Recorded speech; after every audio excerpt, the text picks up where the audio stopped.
You doubted him. You doubted him again. And to what avail? What did it prove? What did you learn? I want to know. What did you learn from your doubt? Cristiano Ronaldo silences his critics. You all spoke about he's only got one goal in the Champions League. Powers are on the wane. He's playing in you didn't say a farmers league, but you said it's a one-team league. It doesn't matter if he wins Serie A, has to win the Champions League. When on the biggest stage, the biggest night, when his team needed it most, he showed why he is the greatest player of his generation.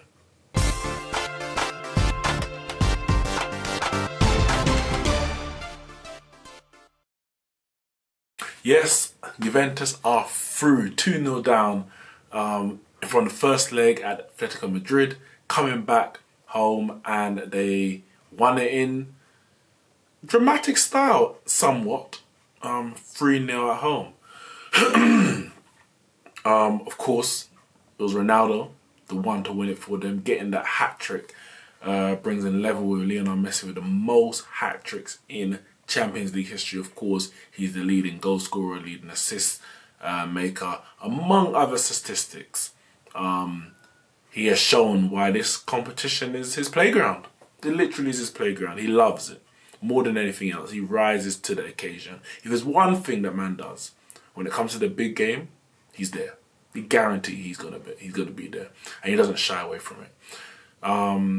Juve dominated the game, deserved everything. I don't actually remember a real clear-cut opportunity that Atletico Madrid had. Morata had a header that went over the bar. I actually don't remember anything other than that. I'm sure there must have been a shot here or there, but I actually don't remember anything other than that. Bernardeschi on the right wing and Spinazzola at the left back position. They dominated those flanks, and they were just getting crosses in there all game. And it was a matter of case of, if we keep putting these crosses in, something's gonna stick. Juve could have scored early on inside 4 minutes. Corner came in, Ronaldo challenged Oblak, and Chiellini, well, he challenged on the floor. Chiellini put in the rebound. I think it was through VAR, they decided that Ronaldo kicked the ball while Oblak had both hands over the ball. I don't think that was a clear case, but it showed that Juve were ready. Juve were there knowing what had to be done. And they weren't going to take any chances. So that just spurred them on even more.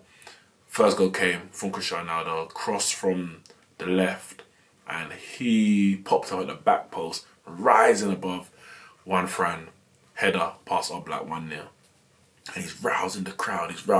Because he knows that we're still in the first half. All we need is another goal to at least take the extra time, if not win it in 90 minutes. Second half, another cross came in down the, obviously Juve still on the front foot. Second half, another cross came in down the right-hand side, and Ronaldo, inside in the middle of the penalty area, rises high as he does, hang time, heads it past Oblak. Oblak makes what I thought at the time was a brilliant save.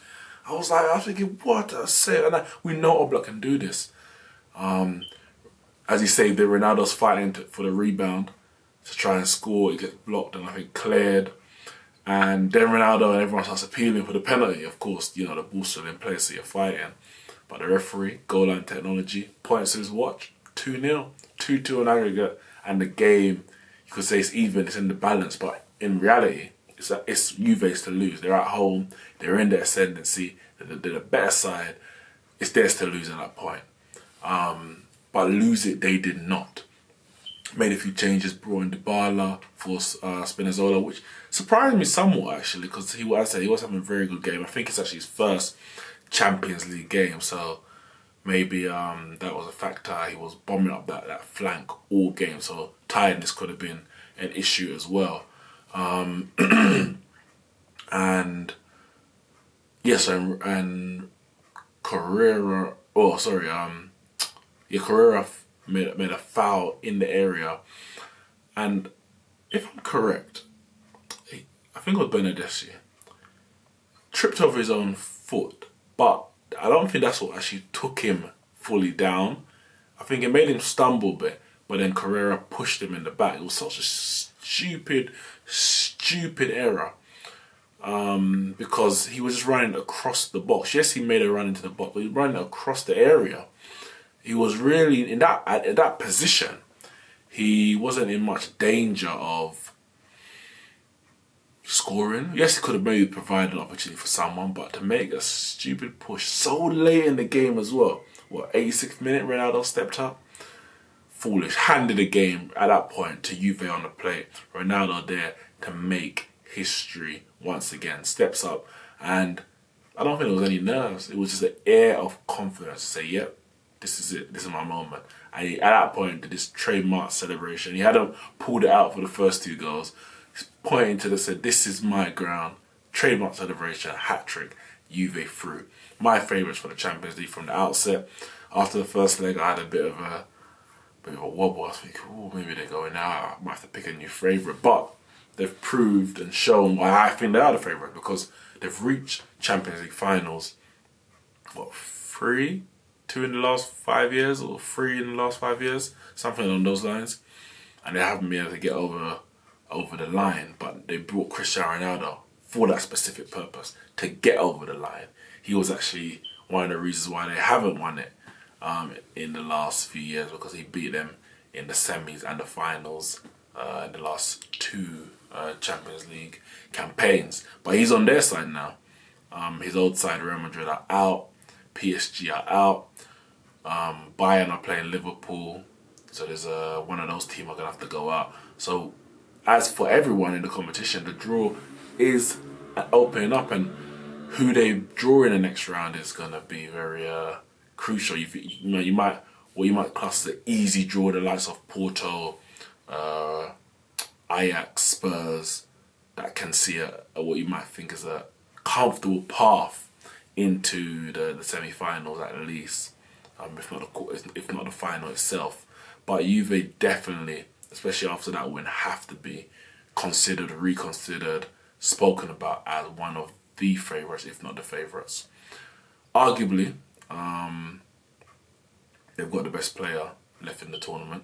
Of course, Messi's still there, so some would argue otherwise, but as far as Champions League goes, nobody can compare to him. Well, nobody can surpass him, shall I say, in that regard. And I know people like to talk, as I said, about him being older, doesn't do this, who's the better footballer. Messi can pass, Messi can dribble. There was a time when Ronaldo wasn't 33, 34. You know, that did exist. He wasn't born this age, he hasn't been this age forever. He's done all of that. He's now adapted his game into that much more of a striker. And he's doing that to world-class ability. Anyone that doubts his world-class ability is nothing but deluded. Can't take that argument seriously. And yeah, if Juve are to win it, he's going to be the key, the driving force behind that, no doubt about that. In the other game in the night was the other favourite, one of the favourites, should I say, possibly the actual bookies' favourites for the Champions League, Manchester City. And they took Schalke to the cleaners. Took them to the cleaners. And I mean, Have Hope has spoken about this this forfeit rule. And I kind of just brushed it off. Like, what are you talking about? Forfeit rule? This is big professional football. But Schalke needed it. They really did need it. It's embarrassing. It's actually embarrassing. Yeah, they won the first... Sorry, they competed in the first leg, but failed at the final hurdle, lost 3-2 in the last few moments. A wonderful free kick from Sane in the first leg. But then they came to the Etihad. How do you get pumped 7-0? Champions League knockout round. 7-0. Embarrassing. You're embarrassment to yourself. Embarrassment to the competition. The goalkeeper. Have Hope, if you're watching, you need to put him under review. Matter of fact, put him straight in the Brick Academy. Unacceptable performance. Unacceptable. Yes, Man City are a dominant side. Yes, Man City create a lot of chances. But of the 7 goals, What, 2 went through your legs? And 2 went through your hands? What? Who picked this keeper? Where's he come from? Has he been vetted? Is he professional? Like, does he actually play week in, week out in the German league? I really want to know. Who is this guy? How is he letting these goals in? I mean, I'm no professional, but if I let some of those goals in, I'd be disappointed. So he must be killing himself. And to start it all off with Aguero, Panenka penalty, maybe that took his confidence away. He made a big dive to his left and Aguero just dinked it down the middle. And maybe after that he was, all the life was sucked out of him and he just couldn't perform. I don't know. Someone needs to tell me who this keeper is. What's his credentials? Should he be playing Champions League football? Is he even professional? I have to ask, is he a professional goalkeeper? Because that's disgraceful. Absolutely disgraceful. 7-0, 10-2 on aggregate. We used to laugh at Arsenal for getting battered 10-2 by Bayern Munich. I mean, 5-1, 5-1 were their results. 7-0. You didn't even get 1. 7. This is Champions League football. Nah. Man City taking the piss. I mean, you're 3-4-0 up. You're through already. Why are you going for 4, 5, 6, 7? Are they Rotherham and Burn Albion? Come on, man. Have a bit of mercy. But it's Schalke. So as good as it is, tougher test. Lie in wait. I know Pep knows it ain't going to be this easy. Whether the players know or not, it's going to be another matter. Pep knows how to win a Champions League, I might say. He knows what it takes to win a Champions League. And we'll see who they draw in the next round and how far they can go. But yep, Juventus still in it, still my favourites. And as long as Cristiano Ronaldo's there, can't see that changing. Make sure you comment below, hit the like and subscribe button. Let me know all your thoughts on the Champions League going forward. I'll see you soon.